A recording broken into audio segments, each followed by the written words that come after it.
Space, the final frontier. These are the voyages of the starship Enterprise.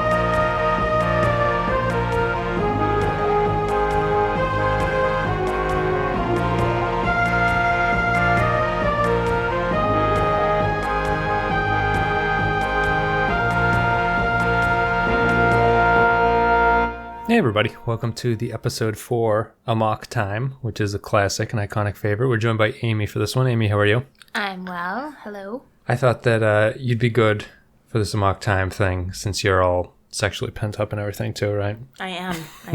So we're going to be talking about Amok Time, which is the second season premiere. Lots of firsts for this one. We're talking about Spock going under Pon Farr, returning to Vulcan, and all that good stuff. Yeah, but anyway, we're going to play an audio clip. Me and Amy are going to come back, and we're going to break down the iconic, classic episode, Amok Time. I think it's Amok Time. The marriage party approaches. I hear them. Marriage party? You said T'Pring was your wife. By our parents' arrangement. A ceremony. While we were about 7 years of age. Less than a marriage, but more than a betrothal. One touches the other in order to feel each other's thoughts. In this way, our minds were locked together so that at the proper time, we would both be drawn to Kunut Khalifi.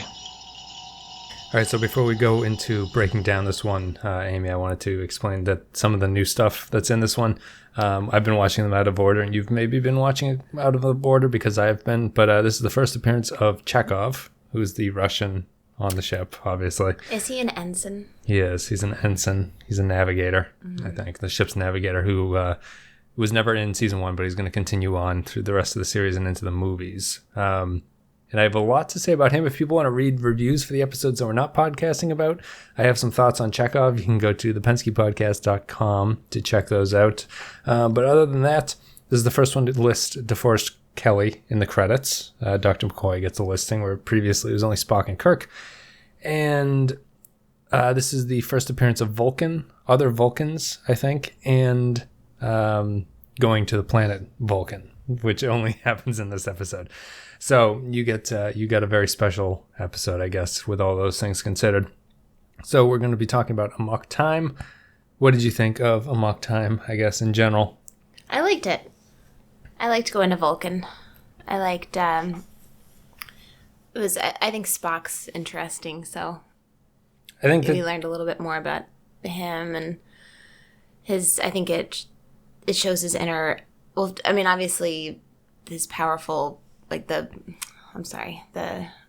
logic. His Vulcan self, which seems to be more powerful than his human self. It's either the drives of being a Vulcan are more powerful, and then it seems as though he actively suppresses his human qualities too. Yeah, I think they're kind of clarifying this. Like, they never really talked about this in the early seasons. They're a little bit contradictory about whether or not he actually feels emotions or if he's just suppressing them.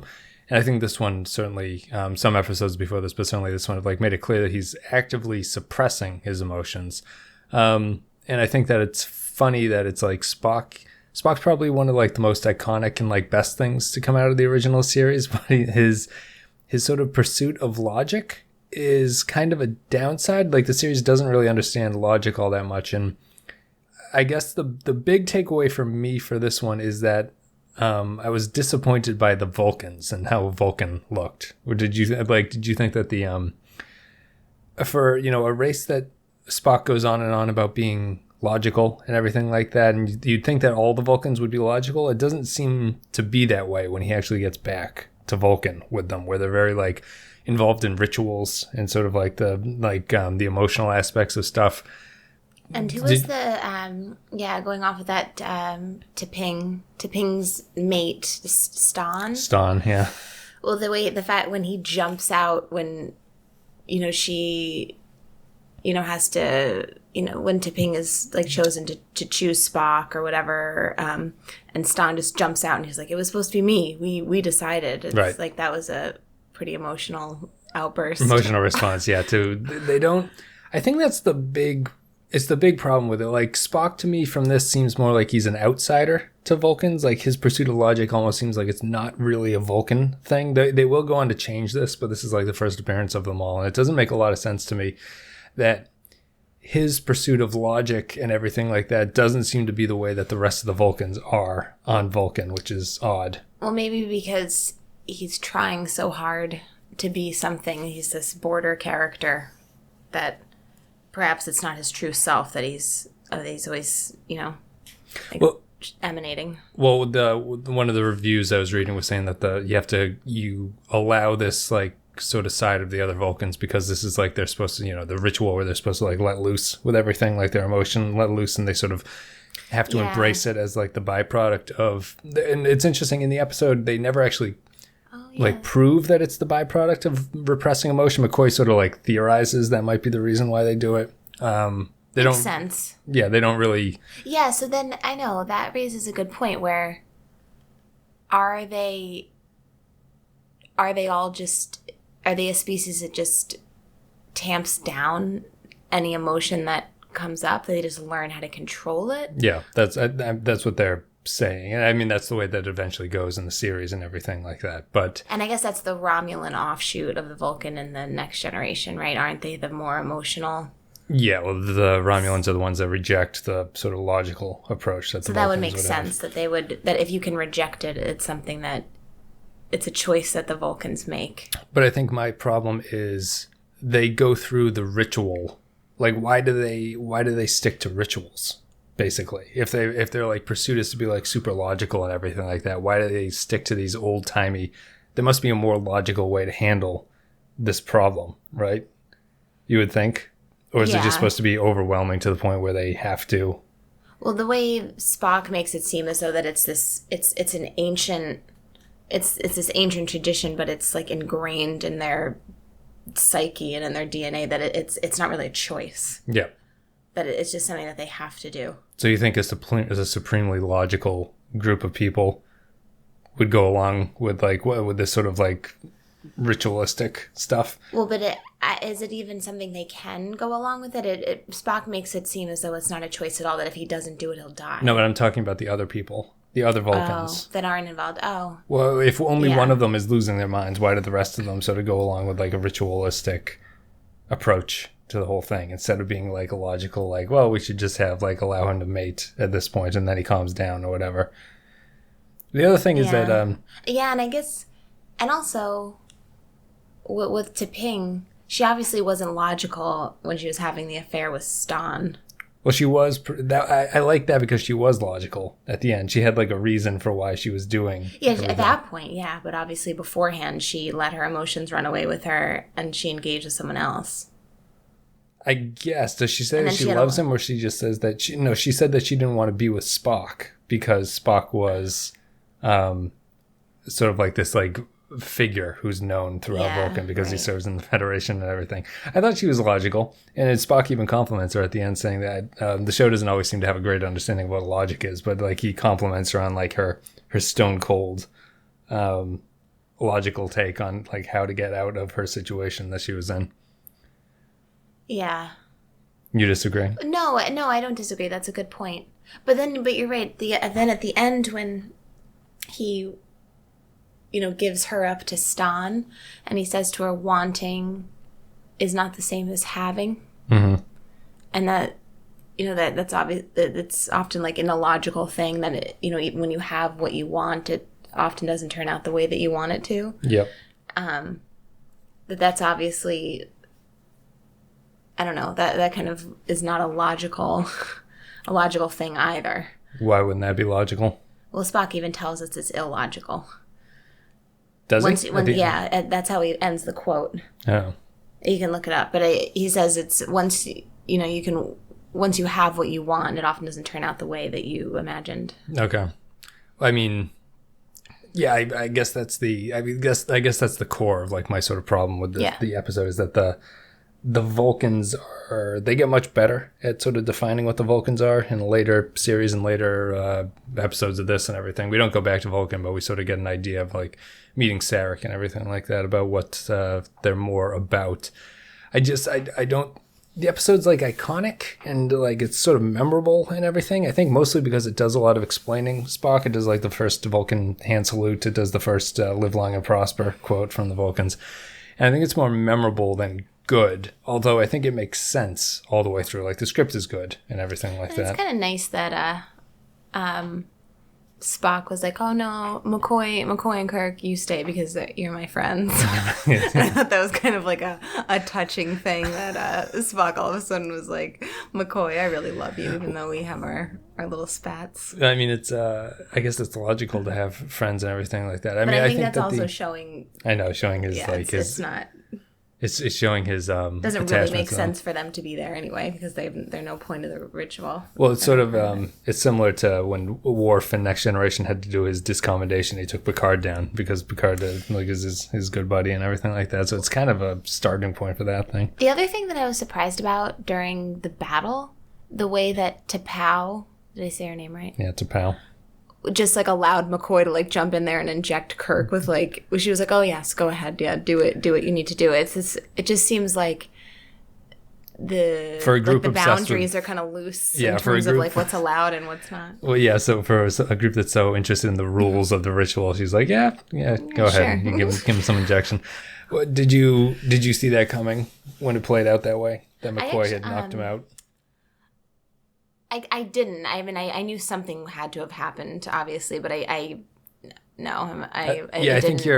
the natural inclination would be that there must be like some sort of Vulcan ritual that can like raise the dead or something would be like the suspected outcome. But yeah, it's just McCoy going in there. McCoy who really saves the day, basically, who does like gets everything done that he needs to do. I thought that all along that Kirk was going to throw the match. That was I think I initially thought like Kirk must be faking it.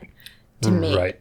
That was I didn't think about McCoy's involvement in it. Oh, I just thought it was yeah. Kirk. Yeah, Kirk's in a rough space because it's obviously a fight to the death, right? So he can't just give up. Although if he,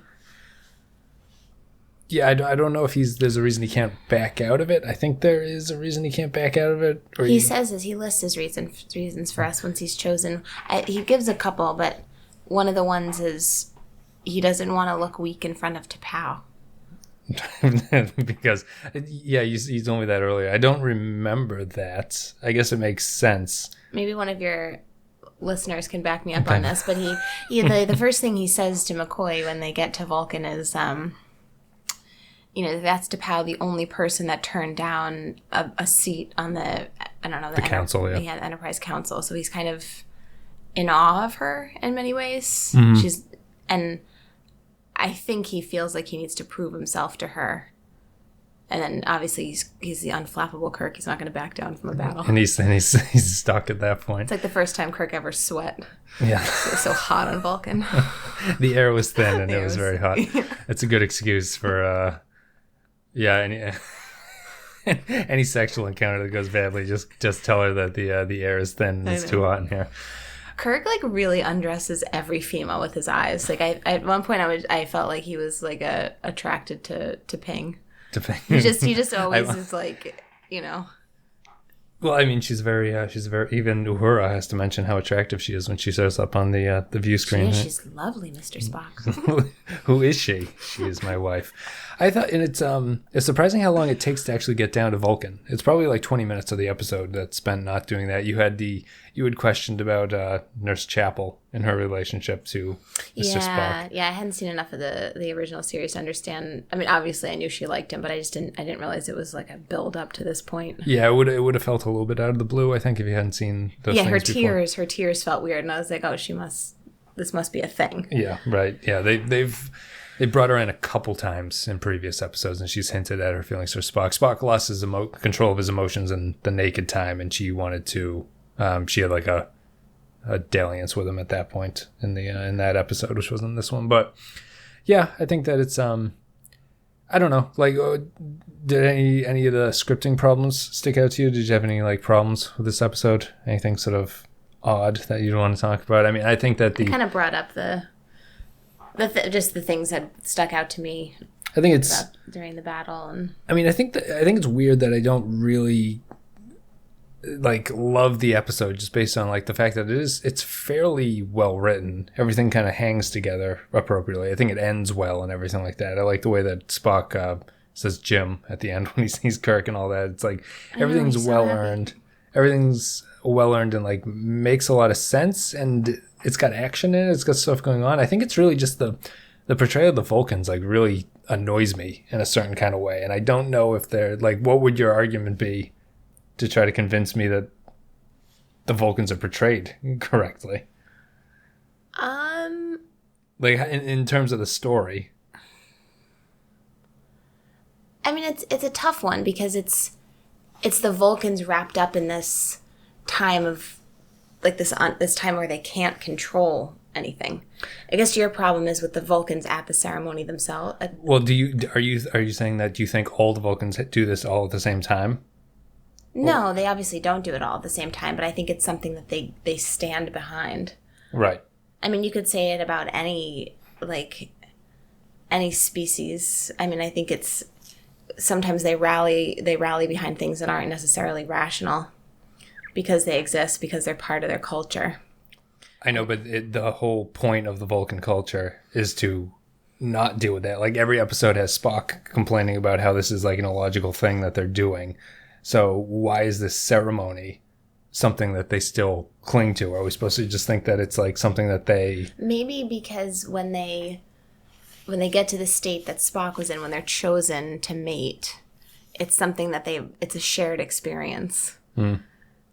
And because it's such that they, they hold it to this standard, even if it runs counter to other things that they believe in or so you think things that represent. It's so central to their pursuit of logic that they have to have these breakdowns every... Well, it's obviously and it's central, I think, to the furthering of their species. It's how they mate. Yeah, I guess. And that brings up a good question. I think at the start of the episode, Spock says he has to mate or die, and then he doesn't mate and he doesn't die at the end of it. So I think the fever is him. I know. Did he get it all out when he fought? That's such a good point. Oh, maybe. Yeah, is that the... Whatever they call that like fever or whatever, that his trance that he's in there, he has to like... Because it's either... It looks like it's one or the other. That they mate or do they fight? They don't have to fight. T'Pring makes them fight. I think that's like her...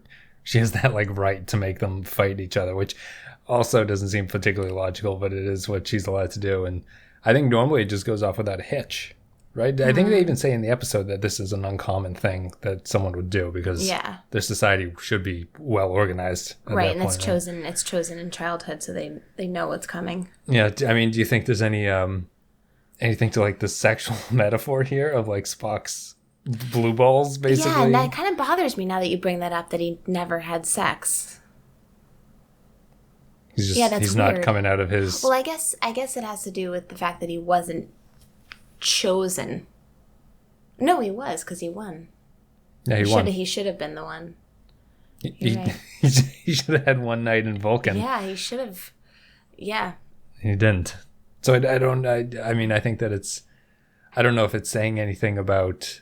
And also, it is kind of weird that she can just choose. So like a female can just choose someone else and get out, and the loophole is the fight. That you don't necessarily have to stick with who's chosen for you. Right. Well, she was saying that if Spock won, he would be so upset that he would just leave and she'd be able to like have an affair with Stan. Yeah. Right.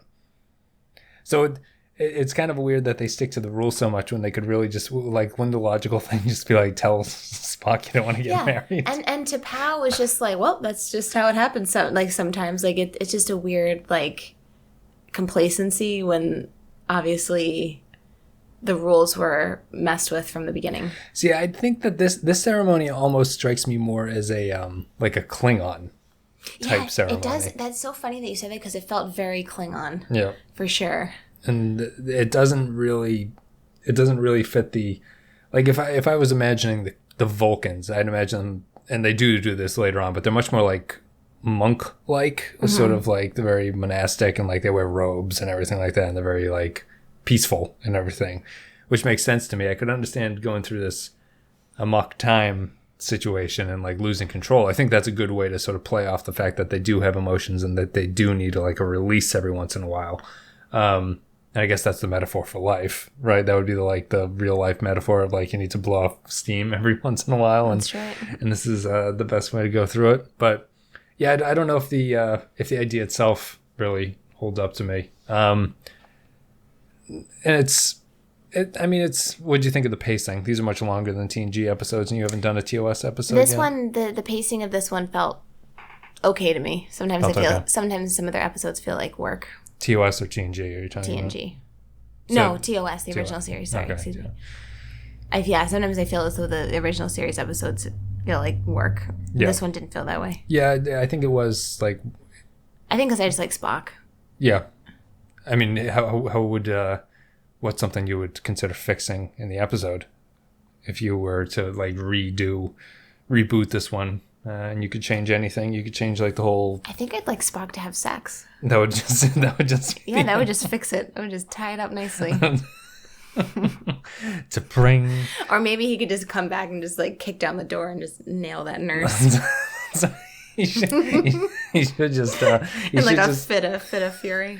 Yeah, it should just end with like Nurse Chapel coming out of his, because he asked for the soup, right? He should be like, why don't you bring that soup to my quarters? I think that was before he went though, right? That was before when he was like resting. He was like laying in bed because he was so... No, that was the beginning. He should have asked for more soup. I think he just felt bad and he was just like...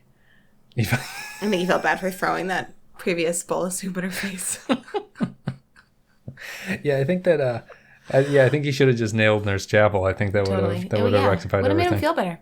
And I was thinking today, it's I guess Spock's a half. He calls himself a half, or maybe he doesn't. But there's like they offensively call him like a half breed in the thing. Whenever someone's trying to insult him, they call him a half breed because his mother's human and his father's Vulcan.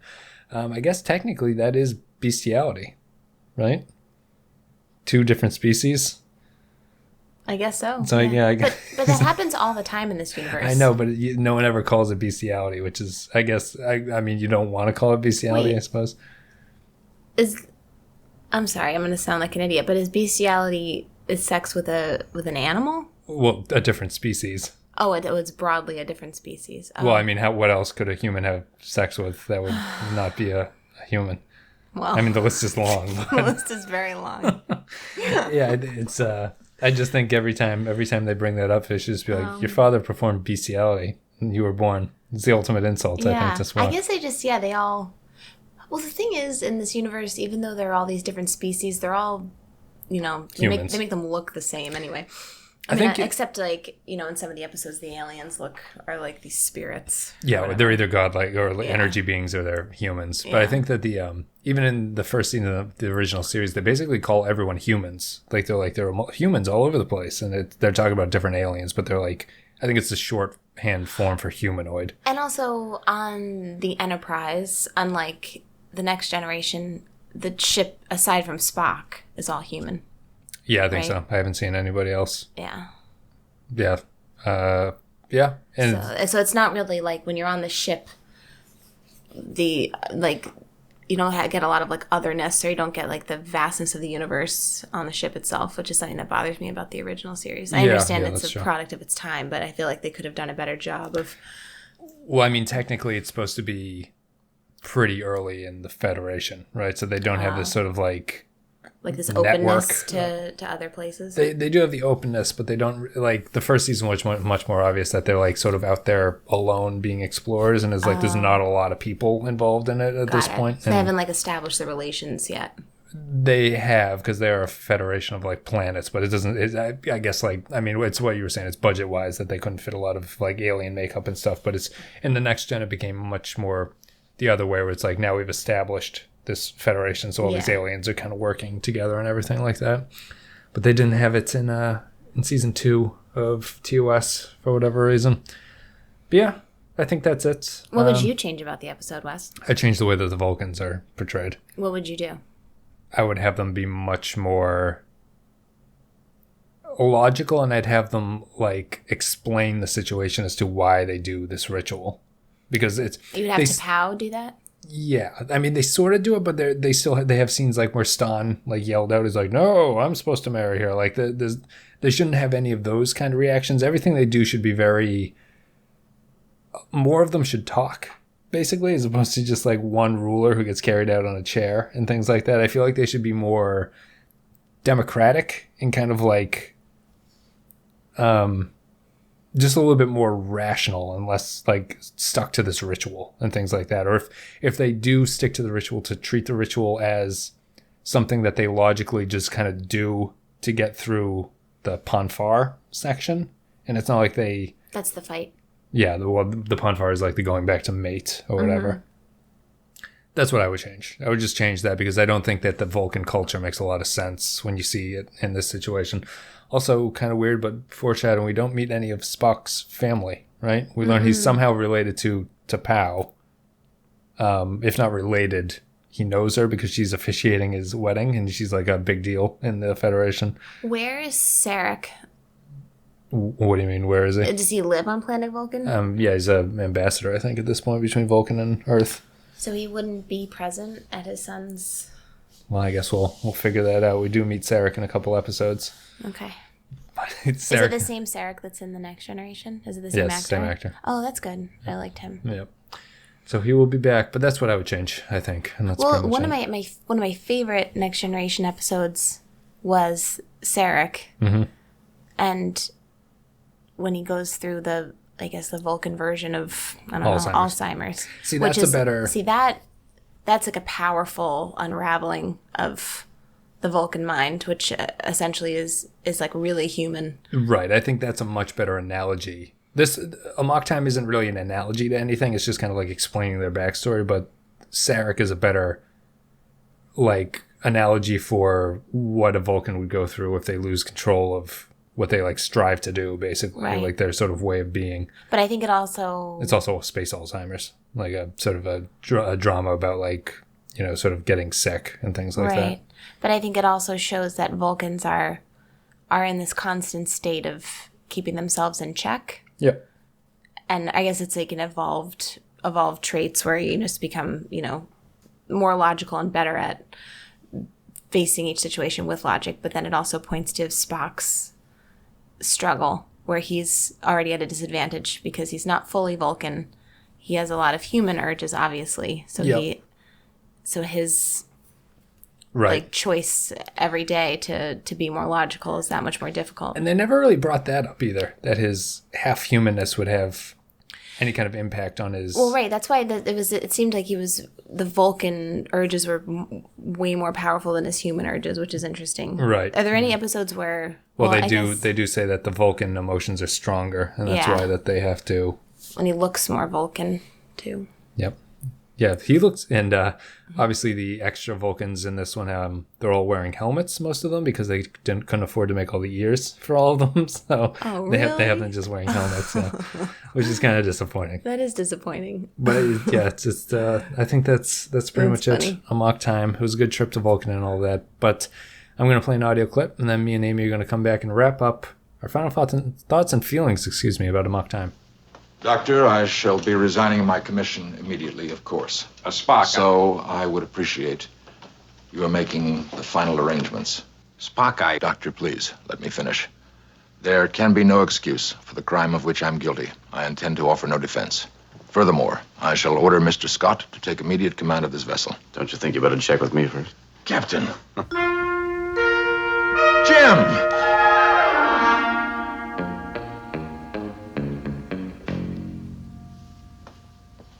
I'm pleased to see you, Captain. You seem uninjured.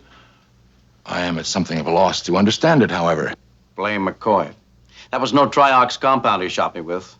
He slipped in a neural paralyzer. Knocked me out. Simulated death. Indeed. Nurse, would you mind, please? T'Pring, T'Pau, T'Pol, Spock. Who's T'Pol? T'Pol is a Vulcan who's in a later series. Oh. So she hasn't shown up yet. But the T'Pau character in this was supposed to be T'Pol in Enterprise, but they didn't want to pay the royalties to the writer who came up with T'Pau, so they made it a new character. So that doesn't mean anything to you, I think, but you're playing. It means nothing. I'm nodding in a very grave way, but I really don't care. Your blank stare told it all. I'll just have to fight to the death for your honor. Yeah, Amok Time. It's an all-time classic. Do you think it's a good episode? You can get rated on our scale of 1 to 5. If you guys are watching on if you guys are watching on YouTube, you can vote in the upper right-hand corner of the video. A little poll will pop up. You can click on our 1 to 5 scale what you thought of Amok Time.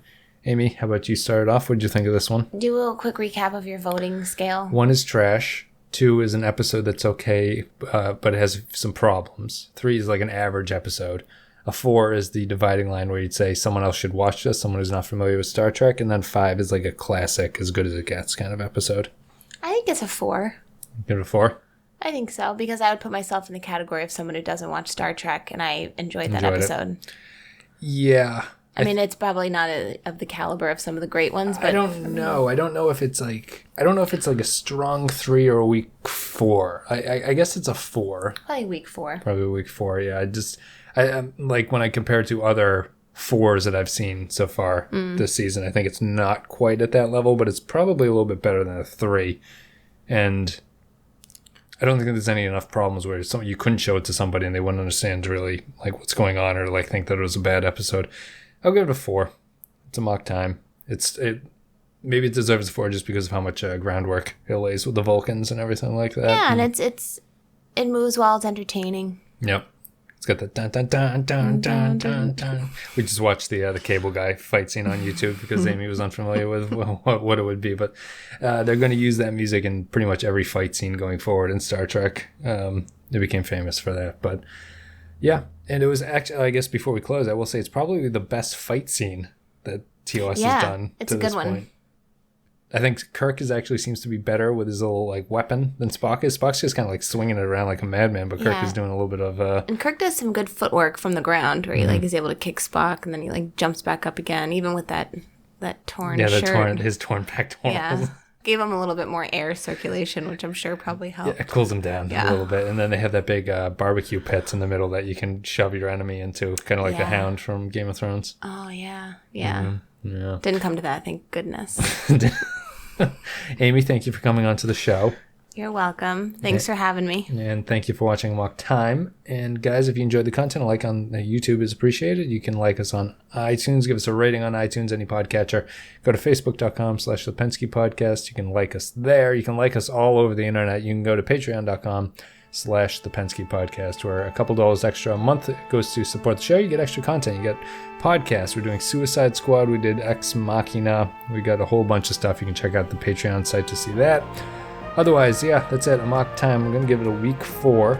Good episode. Not great. It's probably one of like the lesser classics if I was ranking all the famous Star Trek episodes. I wouldn't consider it a favorite of mine, but I do think it's pretty good. Interesting Spock episode. All that stuff. Amy, thanks again. You're welcome, Pensky. See ya. Bye.